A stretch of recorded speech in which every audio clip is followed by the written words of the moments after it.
This story isn't about you showing God how amazing you are or how dedicated you are to him. This isn't about you showing God how much you love him, because those things, dedication, love for God, all those things come from him. They're his to give to you. You can't give them to him. You're supposed to be at rest in Jesus.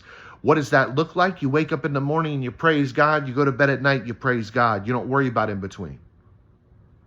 You know that you're going to be resurrected from the grave, righteous, with a new body. You know that's coming for you. Nothing's going to change that. Ride this out. You're not on probation. You're in the family.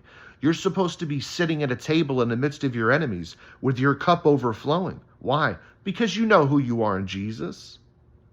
You can go to your Papa who sits on a throne in heaven and ask him for things. So if you're not getting any joy out of your salvation, if you're constantly running in this wheel of conviction and condemnation, and I sinned yesterday and I keep on messing up and I'm not good enough, and of course, you're never going to be good enough. You're never going to stop sinning. That's not the point.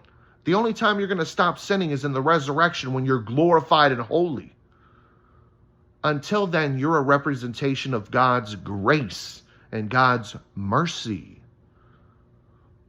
And people say, well, what do you mean, man? Does that mean we have a license to sin? As a born-again Christian, if I go off into sin and get wrapped up in sin again, that's my Messiah's fault, isn't it? If Jesus says he's going to save me from my sin and then sin overcomes me, then I guess he just wasn't strong enough. My Messiah's too weak. I don't think so. The first chapter of Colossians and 1 Corinthians chapter 1, Galatians 3 say pretty clearly, it's the power of God that sustains me to the end, not my own will. If my will was sufficient to save me, Jesus died for nothing.